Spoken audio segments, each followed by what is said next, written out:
উপস্থিত দূরের শিক্ষার্থী বন্ধুরা আমার, কোভিড-19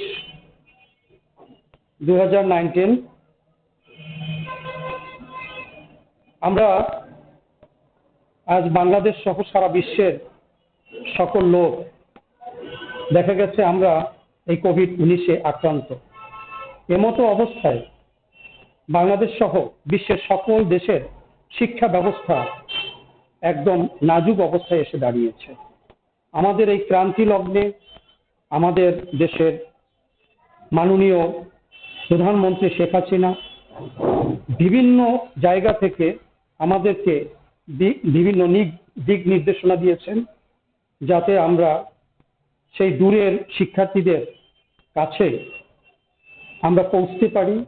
কিভাবে পৌঁছতে পারি, কিভাবে পাঠদান করতে পারি, তারই প্রয়াস আজকের চরাদি ইউনিয়ন মাধ্যমিক বিদ্যালয়ে শিক্ষার্থীদের উদ্দেশ্যে আমার আজকের এই পাঠদান। আমরা সেই মার্চ মাসে আমরা যে পর্যন্ত পড়িয়েছিলাম, তারপর আর ক্লাস হয়ে ওঠেনি। আমরা আজকে একটা ক্লাস নেব। এই ক্লাস নেওয়ার আগে আমি আমার শিক্ষার্থীদেরকে স্মরণ করিয়ে দিতে চাই, আমরা অনেকগুলো মৌলের নাম বলেছিলাম। মৌলগুলোর নাম মনে আছে কিনা? যেমন আমি যদি বলি সোডিয়াম একটি মৌল, ক্লোরিন একটি মৌল, ম্যাগনেসিয়াম একটা মৌল, অক্সিজেন একটি মৌল, এরকম আমাদের অনেকগুলো মৌল আছে। এখন এই মৌলগুলো যখন অণু গঠন করে, তাদের মধ্যে পরস্পর যে একটা সম্পর্ক তৈরি হয় বা অণু গঠন করে, এই অণু গঠন করার যে জিনিসটা সেটা কি? তোমরা অবশ্যই বলবে একটি বন্ধন। তাহলে আমরা আজকের পাঠের বিষয় নেব রাসায়নিক বন্ধন।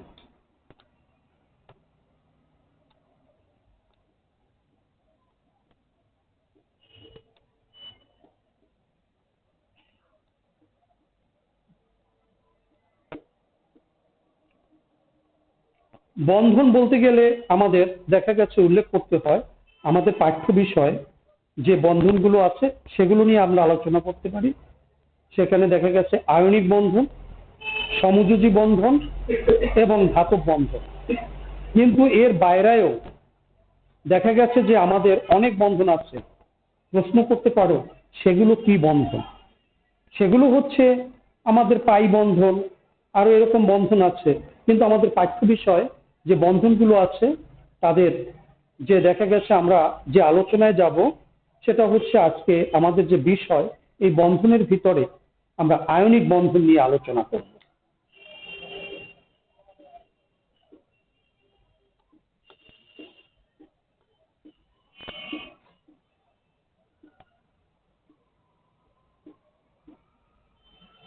আয়নিক বন্ধন নিয়ে আলোচনা করতে গেলেই আমাদের প্রথমে যে ব্যাপারটি আমাদের মনে রাখতে হবে সেটা হচ্ছে ইলেকট্রনের। এখানে দেখা গেছে যে আমাদের মৌলগুলো যে ইলেকট্রন বিন্যাস জানতে হবে। যে এই ইলেকট্রন বিন্যাসে দেখা যায় যে দেখা গেছে যে আমাদের যোজনী কাকে বলে, যোজ্যতা স্তর কি, সেইগুলো আমাদের খেয়াল রাখতে হবে। আমরা মৌলের ইলেকট্রন বিন্যাস থেকে আমরা বলতে পারবো যে মৌলের সর্বশেষ স্তরে যে ইলেকট্রনগুলো থাকে সেগুলোই হচ্ছে মূলত যোজনী ইলেকট্রন। এখন দেখা গেছে আমরা দেখা গেছে যখন অণু গঠন করবে তখন সেই অণু গঠনকালে আমরা দেখব যে ইলেকট্রন দেখা গেছে কেউ ত্যাগ করবে আর কেউ দেখা গেছে ইলেকট্রন গ্রহণ করবে।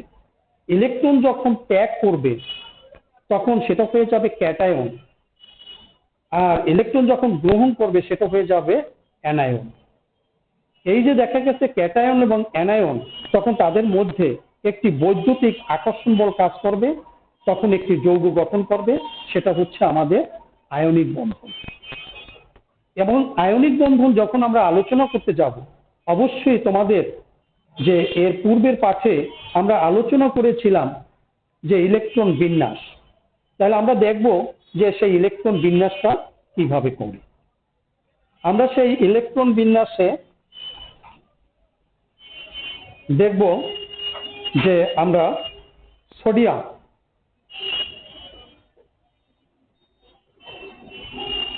আমাদের একটু উল্লেখ করতে চাই যে সোডিয়ামের পারমাণবিক সংখ্যা কত। সোডিয়াম পারমাণবিক সংখ্যা হচ্ছে 11, আর এই পারমাণবিক সংখ্যাই হচ্ছে ইলেকট্রন সংখ্যা।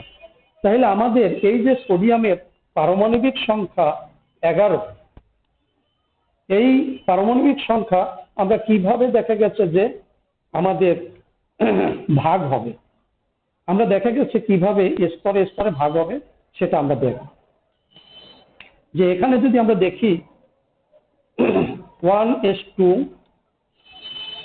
2s2, 2p6, 3s। এখন আমরা দেখব এই প্রথম স্তরে 2টা, পরের স্তরে 8টা, তা 8 আর 2 10, আর বাকি আছে কয়টা? 1টা। তাহলে দেখলাম সোডিয়ামের ইলেকট্রন বিন্যাস থেকে যে সোডিয়ামের যে এই যে 3 স্তর সেখানে একটি মাত্র ইলেকট্রন আছে, এটাই হচ্ছে আমাদের যোজ্যতা ইলেকট্রন। আবার এই ইলেকট্রন যখন ত্যাগ করবে, সে ত্যাগ করে অষ্টক গঠন করতে চায়। যখন সে অষ্টক গঠন করবে তখন দেখা গেছে সে নিষ্ক্রিয় হবে, কারণ সে নিষ্ক্রিয় একটি মৌলের ক্ষমতা অর্জন করতে চায়। এজন্য আমরা বলবো যে কিভাবে এই ইলেকট্রনটি, যে আমাদের এই ইলেকট্রনটি যদি ত্যাগ করে তাহলে দেখা গেছে সোডিয়ামের অবস্থা দাঁড়াবে, একটি ইলেকট্রন ত্যাগ করছে, দেখা গেছে 1 পজিটিভ আয়ন, এবং এই 1 পজিটিভ আয়নটাই হচ্ছে ক্যাটায়ন। এখন আমরা যদি দেখি যে এই যে একটা ইলেকট্রন ত্যাগ করলো, সে অষ্টক গঠন করলো, সে কার মতো অবস্থা হলো? আমরা এখানে বলবো একটা নিয়ন, নিষ্ক্রিয় গ্যাস। কেন নিষ্ক্রিয় গ্যাস? কারণ সর্বশেষ স্তরে ইলেকট্রন সংখ্যা যদি 8টি থাকে তাহলে দেখা গেছে যে সে অষ্টক গঠন করবে এবং নিষ্ক্রিয় গ্যাস হবে। তাই নিয়নের পারমাণবিক সংখ্যা 10। এখন নিয়নের যে পারমাণবিক সংখ্যা 10, তাহলে প্রথম স্তরে থাকবে কয়টা? 2টা, এবং পরের স্তরে থাকবে কয়টা? 8টা। তাহলে সে অষ্টক। তাহলে সোডিয়াম যদি একটা ইলেকট্রন ত্যাগ করে, এই ইলেকট্রনটি যদি ত্যাগ করে, তাহলে দেখা গেছে এই সোডিয়াম কার মতো অবস্থা প্রাপ্ত হলো? আমরা দেখতে পেলাম নিয়নের মতো অবস্থা প্রাপ্ত হলো। এরপর আমরা যদি আরেকটা মৌল নেই, যেমন ক্লোরিন, এই ক্লোরিন যখন নেব তখন আমরা দেখব যে ক্লোরিনের পারমাণবিক সংখ্যা 17, ইলেকট্রন সংখ্যাও 17। তাহলে দেখা গেছে এর ইলেকট্রন বিন্যাস যদি আমরা দেখি তাহলে হবে 1s2, 2s2, 2p6। এখন প্রথম স্তরে 2টা, পরের স্তরে কয়টা আসলো? আমাদের 8টা আসলো। তাহলে আমাদের আসলো কত? 3s2, 3p। তাহলে কয়টা ইলেকট্রন হতে পারে? যে 2, আর এখানে থাকে কত? 5টা। তাহলে 5 আর 2 কত? 7। তাহলে যদি সে অষ্টক গঠন করতে চায় তাহলে এই 7টা ইলেকট্রন তার ত্যাগ করতে হবে, কিন্তু 7টা ইলেকট্রন ত্যাগ করা কঠিন। এই জন্য আমরা দেখব যে তাহলে সেই ইলেকট্রন যদি গ্রহণ করে তাহলে কয়টা ইলেকট্রন গ্রহণ করতে পারে। তাহলে সে যদি একটা ইলেকট্রন গ্রহণ করে তাহলে দেখা গেছে সে অষ্টক গঠন করে। তাহলে আমরা যদি আর্গনের ইলেকট্রন বিন্যাসটা দেখি, আর্গন এখানে আছে হলো আমাদের 18, প্রথম স্তরে 2টা, পরের স্তরে 8টা, পরের স্তরে 8টা। তাহলে দেখা গেছে যে ক্লোরিনও যদি এখানে একটা গ্রহণ করে তাহলে দেখা গেছে সে ক্লোরিন আর্গনের মতো অবস্থা প্রাপ্ত হয়। আর যদি সে ইলেকট্রন ত্যাগ করে তখন সে হবে কি? যে 1 নেগেটিভ আয়ন, অর্থাৎ অ্যানায়ন। এবং দেখা গেছে এই যে সোডিয়াম এবং এই ক্লোরিন যখন পাশাপাশি আসবে তখন তাদের মধ্যে একটি আকর্ষণ বল কাজ করবে, এবং এই আকর্ষণ বল যখন কাজ করবে তখন তাদের মধ্যে একটি বন্ধন তৈরি হবে, এবং সেটি কিন্তু আমরা রাসায়নিক বন্ধন, এবং আলাদা একটা নাম হচ্ছে এই রাসায়নিক বন্ধনের মধ্যে আয়নিক বন্ধন। ইলেকট্রন দান এবং ত্যাগের মাধ্যমে যে বন্ধনটি তৈরি হয় সেটা হচ্ছে আয়নিক বন্ধন। আয়নিক বন্ধন। তাহলে আমরা বুঝতে পারলাম যে এটার মধ্যে একটি বন্ধন কাজ করেছে, সেটা হচ্ছে আয়নিক বন্ধন। দূরের বন্ধুরা, তোমরা এই সোডিয়াম ক্লোরাইড আমরা যেটা দেখলাম, এই নামটা অনেকবার শুনেছি। আমাদের প্রাত্যহিক জীবনে এই সোডিয়াম ক্লোরাইড সম্পর্কে তোমাদের কোনো ধারণা আছে কিনা, আমরা দেখছি কিনা, আমরা এটার ব্যবহার করছি কিনা, তা কি তোমরা বলতে পারো? অবশ্যই বলতে পারো। এই কথাটি ক্লাস 6 এবং 7 থেকে আমাদের আলোচনায় চলে আসছে। আমরা সল্ট, লবণ খাই, সেই সল্ট বা লবণটা হচ্ছে এই সোডিয়াম ক্লোরাইড। এবং এই যে সোডিয়াম ক্লোরাইড, যে দেখা গেছে আমরা যে যৌগটি পেলাম, এখানে বন্ধনটি কাজ করেছে আয়নিক বন্ধন, এবং যে যৌগটি পেয়েছে সেই যৌগটি হচ্ছে আয়নিক যৌগ। এখন দেখা গেছে আজকের যে আমাদের আলোচনায় যে বন্ধন যদি আমাদের জানতে হয়, দূরের শিক্ষার্থীরা, তোমাদেরকে আমি বারবার একটি কথা আবারও বলছি, এই কারণে যে আমাদের বন্ধন তৈরি হইতে হইলে আমাদের ইলেকট্রন বিন্যাস সম্পর্কে একটি ধারণা থাকতে হবে। এই ইলেকট্রন বিন্যাস সম্পর্কে যদি আমাদের ধারণা না থাকে, তাহলে বন্ধন সম্পর্কে আমরা দেখা গেছে যে ব্যাখ্যা করতে গিয়ে সমস্যা হবে। তাহলে এর পরের ক্লাসে আমরা যখন আলোচনা করতে যাব এই আয়নিক বন্ধন দেখে, যখন সমযোজী বন্ধন, সেই সমযোজী বন্ধনের একটি ধারণা, যে সেখানে দেখা গেছে এখানে যেমন ইলেকট্রন দান এবং গ্রহণের মাধ্যমে বন্ধন তৈরি হলো, সেখানে দেখা গেছে আমাদের যখন বন্ধন তৈরি হবে সেটা শেয়ারের মাধ্যমে বন্ধন তৈরি হতে পারে। অর্থাৎ ইলেকট্রন সে ত্যাগ এবং গ্রহণ নয়, তার মাঝামাঝি যে একটা অবস্থা, সেখানে একটি বন্ধন তৈরি হবে, সমযোজী বন্ধন শেয়ারের মাধ্যমে। তো এখন আমাদের যে ইলেকট্রন, আমরা তোমাদের একটা প্রশ্ন মনে স্বভাবতই থাকতে পারে যে কে কখন ইলেকট্রন দান করবে এবং কে কখন ইলেকট্রন গ্রহণ করবে। আমরা সাধারণত, আমি বলছি সাধারণত, যেসব মৌলের ইলেকট্রন বিন্যাস থেকে দেখা যাবে সর্বশেষ স্তরে ইলেকট্রন একটা, দুইটা অথবা তিনটা, এই যে মৌলগুলো থাকে, এখন দেখা গেছে এরা ইলেকট্রন ত্যাগ করে। এখন প্রশ্ন হইতে পারে, এরা ইলেকট্রন ত্যাগ করে, আবার আরেকটা সহজ প্রশ্ন, তাহলে ইলেকট্রন কারা গ্রহণ করে?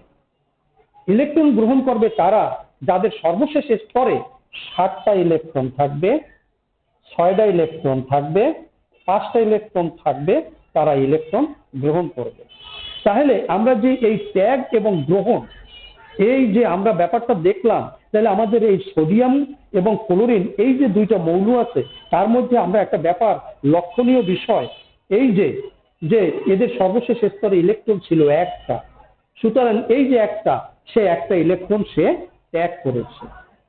আর একটা যে ক্লোরিন, আমি যখন ইলেকট্রন বিন্যাস করছিলাম, তাদের সর্বশেষ স্তরে ইলেকট্রন ছিল 7টা। তাহলে দেখা গেছে কি, আমরা দেখলাম যদি 7টা ইলেকট্রন থাকে তাহলে তারা ইলেকট্রন গ্রহণ করবে। তাহলে আমরা দেখবো যে যেহেতু 7টা ইলেকট্রন আছে, সে একটা গ্রহণ করেছে, তাহলে দেখা গেছে যেহেতু সে গ্রহণ করেছে সে ঋণাত্মক দেখা গেছে, সেই জন্য সেটা হচ্ছে অ্যানায়ন, এবং সেই জন্যই দেখা গেছে সে সেই ক্যাটায়ন, আমরা অ্যানায়নের যে চিহ্নটি আমরা দিলাম, সেখানে দেখা গেছে যে আমরা নেগেটিভ একটি মার্কস করলাম যে অ্যানায়ন, তখন তাদের মধ্যে বন্ধন তৈরি হলো। তো দূরের শিক্ষার্থী, তোমাদের খেয়াল করতে হবে, আমাদের সম্যক একটা ধারণা থাকতে হবে, যেটা তোমরা ক্লাস 8 থেকে তোমরা 18টি মৌলের ইলেকট্রন বিন্যাস তোমরা শিখে আসছো। এখানে তোমাদের 118টি মৌল আছে। আমাদের 118টি মৌলের ইলেকট্রন বিন্যাস করা খুব একটা কঠিন ব্যাপার। এই জন্য আমরা দেখব যে কতটুকু চিন্তা করা যায় যে কিভাবে আমরা ইলেকট্রন যে আমরা যে ত্যাগ করব বা গ্রহণ করবে, সেটা আমাদের এই ইলেকট্রন বিন্যাস থেকে বের করতে হবে। আমরা তোমাদেরকে হিসাব করে দেব যে কমপক্ষে যে 40-42টা মৌলের ইলেকট্রন বিন্যাস যদি আমাদের জানা থাকে, তাহলে দেখা যাচ্ছে আমাদের এই বন্ধন বা রাসায়নিক বন্ধন বা এই যে আয়নিক বন্ধন, সমযোজী বন্ধন, ধাতব বন্ধন, যদিও ধাতব বন্ধনটা একটু আলাদা, তার থেকেও আমাদের এই দুইটা বন্ধন নিয়ে আমরা সহজেই আমরা এইটা করতে পারবো।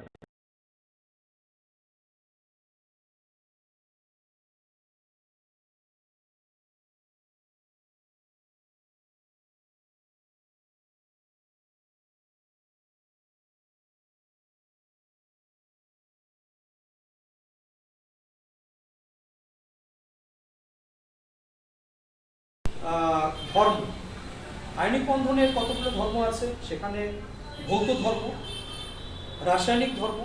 আমরা সেই রাসায়নিক ধর্ম নিয়ে যদি আলোচনা করি, দেখা গেছে যে সে কিভাবে, তার দ্রবণীয়তা কেমন, তার গলনাঙ্ক কেমন, এগুলো নিয়ে আমরা যখন আলোচনা করব, দেখো যে এটা কিভাবে আমাদের দ্রবণীত হয়। এবং এই যে এগুলো কিসের উপর নির্ভর করে, এগুলো নির্ভর করে তাপমাত্রার উপর, আবার দেখা গেছে চাপের উপর। তা আমরা এখন আজকে যে গানটা পড়লাম, যে দেখা গেছে যে বন্ধন নিয়ে, আয়নিক বন্ধন নিয়ে আমরা আগামী দিন ক্লাসে তোমরা একটা কাজ করবে। আমরা যে লেকচার মেথডে যে পড়াটা পড়ালাম, তোমাদের একটু কাজ করতে হবে যে এইটা সম্পর্কে তোমরা পড়বে, এবং এইটার যে রাসায়নিক যে ধর্মগুলো আছে, আগামী ক্লাসে তোমাদের বাড়ির কাজ থাকবে যে ধর্ম।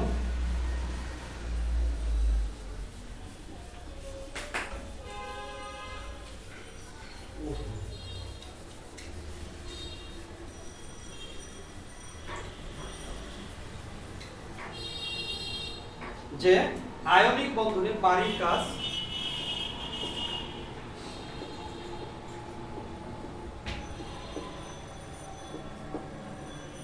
যে আয়নিক বন্ধনের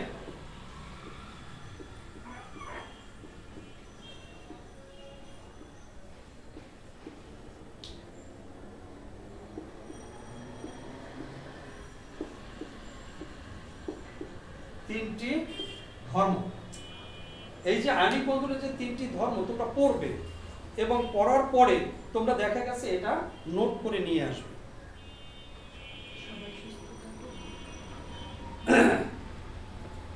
আয়নিক যৌগ, আয়নিক, এখানে যে বন্ধনটা তৈরি হলো আয়নিক বন্ধন, কিন্তু এখানে আমরা যেটা পড়ব সেখানে আমরা এখানে আয়নিক যৌগ, এই আয়নিক যৌগের ধর্মগুলো নিয়ে আমরা আলোচনা করব।